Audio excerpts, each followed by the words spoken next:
Good evening, everyone. Yes, it's me, Desmondo, reporting from the Shadow War on a Wednesday night, and a return to the Java C game I started last night. In lunchtime today, I was able to read through the rules again and ask Pip a few questions about shooting. Didn't really have a clue in my mind, but I've got it all together now, and I've been playing a number of turns tonight, and it's been all action, just as I remember this game. Superb fun, and even if you're just doing a solo game, sometimes there are sets of rules you go like, this has nailed it. And as I've said to you before, Pip's rules absolutely nail it. Now, let me give you a quick idea of what's been going on. Now, as you may remember, this is a card-driven game, and the squadrons have cards. There are special cards with special activations and bonuses.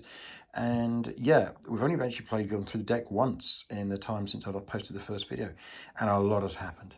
Right, so first of all, the British decided to race forward and engage the larger of the Japanese squadrons in the hope of doing some damage early and maybe breaking through towards the troop carriers and merchant ships. The Dutch were hanging back a little bit, not through their own choice, but because the cards weren't coming up.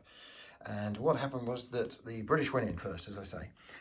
They didn't do almost any damage at all to the Japanese, some pretty awful firing. But saying that, these are very old destroyers. These are S-class destroyers. Basically, the stuff that the Royal Navy just couldn't use out in the Channel and the Med, and they shoved it out to the Pacific. Now, the Japanese were then activated next and created mayhem on this side of the table. What we had was two sets of gunnery, which zeroed in on HMS Tendios, who took, you can see, hopefully you can see, 4 hits. And this is not a big destroyer, this is a flimsy thing, so it's not happy and can only move about 5 inches speed now. And there's no way of repairing this.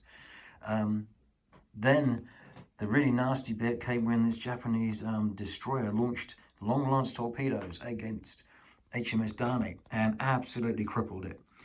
It hit and created 7 damage because that's critical hits. It hit below the waterline, and also reduced its speed to only 5 inches.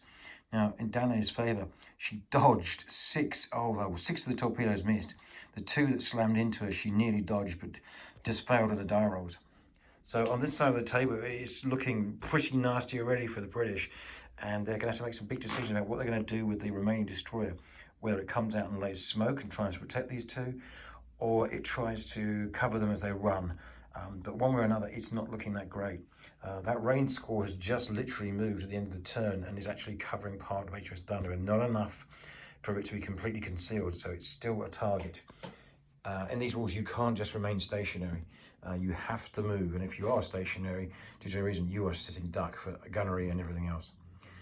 Meanwhile, the Japanese, obviously, their troop ships move forward. As I say, all ships have to move forward unless you actually want to put them stationary. I would recommend it, especially when there's aircraft around. So on this side, the Dutch got activated, the Japanese got activated, raced forward and fired some long lances, which actually hit the Java. But the Java managed to dodge it, amazingly. Brought a 6-inch dodge, and brilliant, fantastic piece of evasion there from the captain. They then raced forward and have engaged the Japanese 2 destroyers, inflicting 4 and 2 hits in 2 activations. So the Japanese have taken a bit of a hammering, but the most important thing to note here is that the Japanese lead destroyer has fired 1 round of torpedoes. Under these rules, it doesn't automatically reload. It's going to have to roll and try and reload, something which is quite difficult when you're moving under fire. Of course, they're trained to do so, but it's actually under real fire and in real sea conditions, with all this rain and stuff, it's going to be difficult.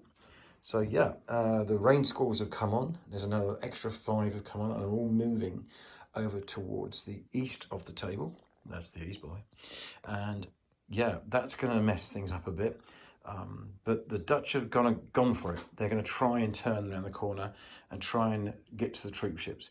The thing that hasn't happened yet is neither side has activated his aircraft. Now, normally that's done through the cards, but I've also just added something today because of the weather. You have to roll. So you can activate them, but then you have to roll to actually get them here. And so far, both sides have failed dismally to get any of their aircraft on table. So, yeah, so just a final shot. Yeah, as with naval games, it's hard to see a lot what's happening, but basically, the British attacked 1 squadron on this side, and as you look on that side, the Dutch have engaged another squadron of Japanese ships. It's very much in the favour of the Japanese, I would say, right now on this flank. On this side, far more interesting, and if the Dutch can get through, they have a straightforward run at the troop ships, so they could win it. Anyway, let's see what we can play tonight, and if we can't get through it, then I'll finish it up over the weekend. Anyway, take care, everybody. Have a great evening. Cheers.